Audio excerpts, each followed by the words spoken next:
वो 6 साल 2011 से 2017 तक बहुत डरावने थे। वो 6 साल बहुत ही खौफनाक सपने आते थे, बहुत डराते थे वो सपने। बलूचिस्तान में विरोध की सबसे मुखर आवाज़ बन चुकी डॉक्टर महरंग बलोच ने कुछ बरस पहले ये बातें एक इंटरव्यू में साझा की थीं। आज बलूचिस्तान ही नहीं, दुनिया के कई हिस्सों में लोग उन्हें शेरनी कहते हैं। वो दावा करते हैं कि पाकिस्तान की सरकार उनकी दहाड़ से कांपती है और उनका इल्ज़ाम है कि इसी वजह से बीती 22 मार्च को महरंग बलोच को गैर कानूनी तरीके से हिरासत में ले लिया गया। महरंग बलोच की रिहाई की मांग को लेकर वाद से क्वेटा तक जुमे के रोज़ यानी शुक्रवार 28 मार्च 2025 को लॉन्ग मार्च शुरू हो गया है। पाकिस्तान सरकार की सख्ती और मीडिया पर तमाम तरह की पाबंदी के बाद भी दुनिया के कोने कोने में ये तस्वीरें पहुंच रही हैं। सोशल प्लेटफॉर्म एक्स पर यह वीडियो पोस्ट करने वाली एक्टिविस्ट फाजिला बलोच ने लिखा, हम घुटने नहीं टेकेंगे।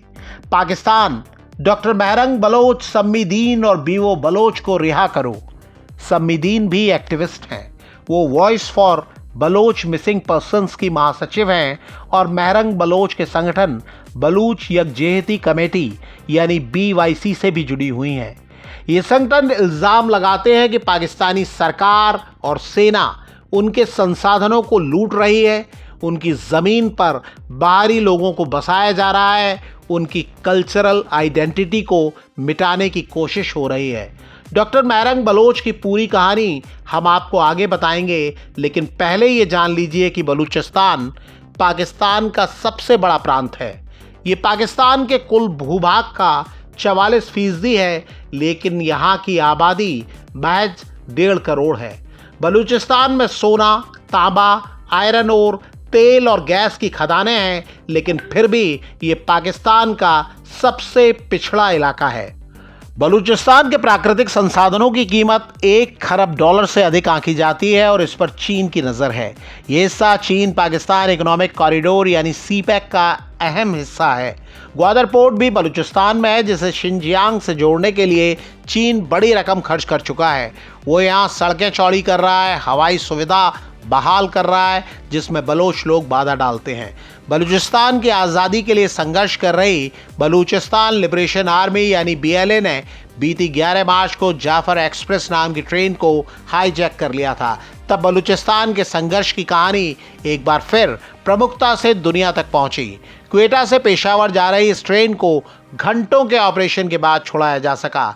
इस ऑपरेशन में पाकिस्तानी सेना के 23 जवानों समेत 31 लोगों की मौत हुई और BLA के 33 लड़ाकों के मारे जाने का भी दावा किया गया।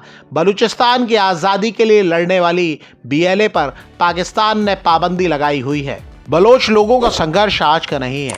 1947 तक ये स्टेट ऑफ कलात था। 1946 में जब ये तय हो गया कि अंग्रेज़ भारत छोड़ रहे हैं, तब कलात के शासक मीर अहमद खान ने मोहम्मद अली जिन्ना को अंग्रेज़ों से बातचीत के लिए अपना वकील बनाया। अगस्त 1947 में अंग्रेज़ इस बात पर सहमत हो गए कि स्टेट ऑफ कलात को भारत या पाकिस्तान का हिस्सा बनने की ज़रूरत नहीं है। कलात और मुस्लिम लीग के बीच समझौते के बाद 12 अगस्त 1947 को बलूचिस्तान आज़ाद देश बन गया। लेकिन सितंबर में ही ब्रिटेन ने अपनी राय बदल दी और स्टेट ऑफ कलात के वकील और पाकिस्तान के संस्थापक जिन्ना के इरादे भी बदल गए।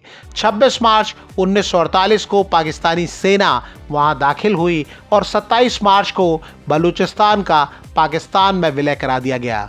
बलूचिस्तान के लोग 27 मार्च को ब्लैक डे के तौर पर मनाते हैं। एक्टिविस्ट फाजिला बलोच ने इस साल 27 मार्च को भी 2 मिनट 20 सेकंड का एक वीडियो पोस्ट कर सड़कों पर विरोध जताने उतरे प्रदर्शनकारियों को दिखाया। फाजिला ने लिखा, बलूचिस्तान कभी भी पाकिस्तान का हिस्सा नहीं था। 27 मार्च 1948 को इस पर जबरन कब्जा किया गया था। वो आगे लिखती हैं कि तभी से बलोच लोग अपनी मदरलैंड पर हुए हमले का प्रतिरोध कर रहे हैं। आखिर में वो लिखती हैं, बलूचिस्तान इज़ नॉट पाकिस्तान, यानी बलूचिस्तान पाकिस्तान नहीं है। ये आरोप है कि बलूचिस्तान की आवाज़ को दबाने के लिए 15 साल में पाकिस्तानी सेना ने 5000 से ज़्यादा बलूचों को गायब कर दिया है। उन्हें मार दिया गया है या फिर ऐसी जगह कैद करके रखा गया है जिसके बारे में कोई नहीं जानता। मर्दों के खिलाफ जुल्म बढ़े तो औरतों ने मोर्चा संभाल लिया, मानो वो कैफी आजमी के शेर को सच कर रही हों। कोई तो सूद चुकाए, कोई तो जिम्मा ले उस इनकलाब का जो आज तक उधार सा है। इनमें सबसे अहम आवाज डॉक्टरी की तालीम ले चुकी महरंग बलोच की है। साल 2024 में डॉक्टर महरंग बलोच को दुनिया के 100 सबसे ज़्यादा प्रभावशाली लोगों में जगह देने वाली टाइम मैगजीन के मुताबिक वो शांतिपूर्ण तरीके से बलोचों के अधिकारों के लिए लड़ने वाली महिला हैं।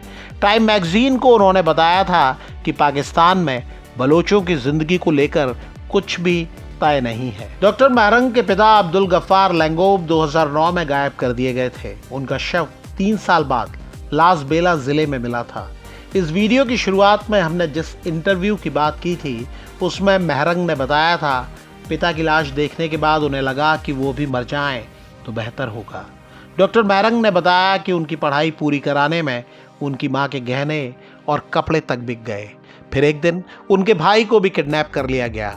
पिता की हत्या के बाद जीने की हसरत खोती जा रही महरंग बलोच को यहीं से एक नया मकसद मिला। उन्होंने जबरन गायब किए जा रहे लोगों और उनकी हत्याओं के खिलाफ शांतिपूर्ण तरीके से लड़ने का इरादा कर लिया। बीते साल जुलाई में वो तब सुर्खियों में थीं जब उनकी अगुवाई में ग्वादर मरीन ड्राइव में हजारों लोग धरना देने आ गए।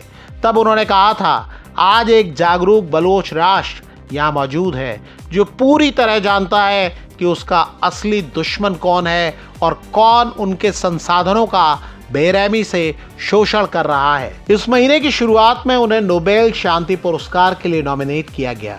डॉक्टर महरंग बलोच ने इसे बलूचिस्तान में जबरन गायब किए गए लोगों और उनके परिजन के लिए मान्यता बताया। 22 मार्च को उन्हें भी हिरासत में ले लिया गया और अब उनकी बहन नादिया बलोच उनके लिए आवाज उठा रही हैं। हैशटैग रिलीज महरंग बलोच चर्चा में है। डॉक्टर महरंग बलोच की रिहाई की मांग को लेकर हजारों महिलाएं सड़क पर उतर चुकी हैं और उनकी तेज होती आवाज पाकिस्तान के जुल्म और सितम की कहानी दुनिया के कोने कोने तक पहुंचा रही है।